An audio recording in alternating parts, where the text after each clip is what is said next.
Bonjour, Monsieur Omar Sy. Bonjour, Madame Badiane. C'est un plaisir de vous recevoir toujours sur ce plateau de Télé-École. Aujourd'hui, nous allons essayer de réviser, nous allons essayer de faire un survol du programme de philosophie en guise de rappel ou de révision, juste pour rafraîchir la mémoire des candidats. La philosophie peut être définie étymologiquement comme l'amour de la sagesse. Et par amour de la sagesse, il faut entendre un art de connaître et un art de vivre. Et l'art de connaître, c'est la recherche perpétuelle de la connaissance, la recherche de la connaissance, c'est-à-dire du savoir. Et par art de vivre, il faut entendre, ça c'est la réflexion de l'homme, c'est la réflexion de l'homme, réfléchir sur sa destinée, sur ses activités, bref, de tout ce qui concerne l'homme. C'est pourquoi nous allons demander à M. Sy de nous expliquer quelles sont les origines et les conditions d'émergence de la réflexion philosophique. Oui, merci beaucoup.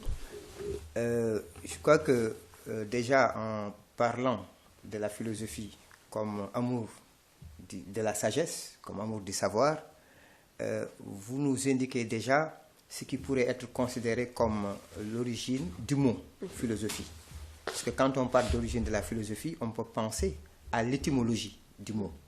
Et ça, les élèves le savent souvent. Vous voyez que philosophie est formée à partir de philos et de sophos, quant à l'étymologie grecque, ce qui renvoie donc à l'amour de la sagesse. Et maintenant, pour ce qui est de l'origine géographique, n'est-ce pas, on parle d'une date de naissance plus ou moins officielle, si vous voulez, de la philosophie, en considérant qu'elle est née en Grèce.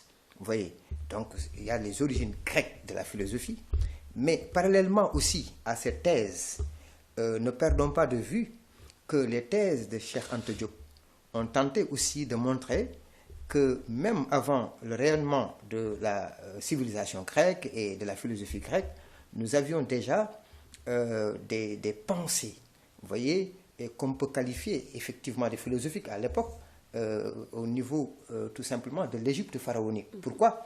Parce que c'était à un moment où il y avait ce qu'on pouvait appeler une indistinction entre science et philosophie.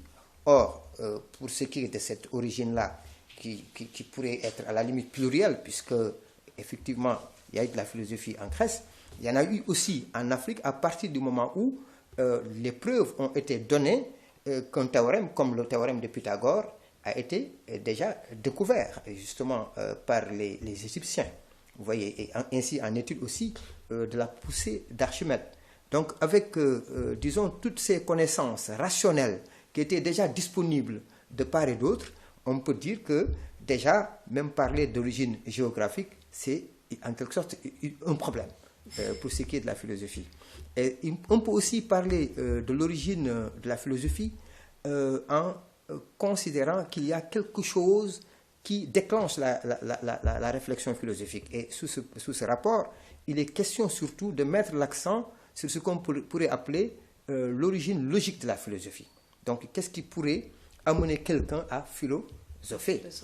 Si vous vous souvenez un peu, il y a, disons, chez quelqu'un comme Aristote, le fait de prendre l'étonnement comme ce qui serait même le point de départ de la philosophie. Vous voyez, Aristote disait que s'étonner est le propre du savant et la philosophie est fille de l'étonnement. Il y a donc cet étonnement-là, le fait de pouvoir s'émerveiller face à ce qui peut paraître à la limite évident pour les uns et pour les autres, n'est-ce pas, de pouvoir s'interroger, et ainsi de suite. Et on peut aussi citer le doute, comme chez Descartes. Vous voyez. Descartes a toujours considéré que le doute est le point de départ de sa philosophie.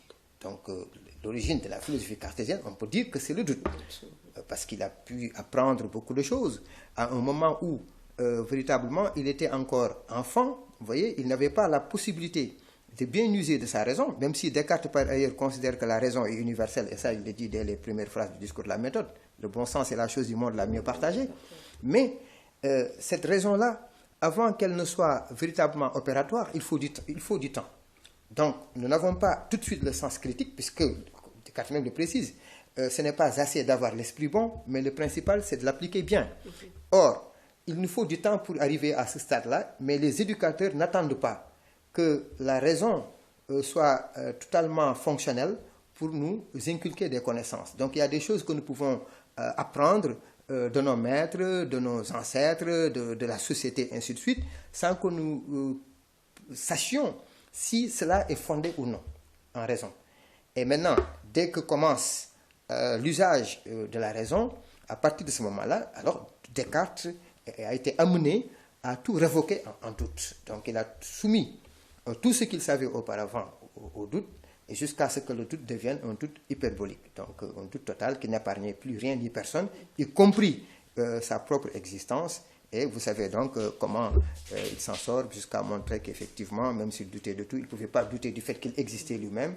Et au bout du compte, il y a au moins une certitude que le doute lui révèle, c'est la certitude de son existence révélée par la conscience. Et c'est ce qui aboutit donc au fameux cogito. Je pense, donc je suis. N'est-ce pas? Et il y a aussi une autre origine qu'on peut attribuer, disons, à la philosophie d'un point de vue logique. Et cette fois-ci, nous pouvons tout simplement penser, si vous voulez, aux stoïciens, n'est-ce pas?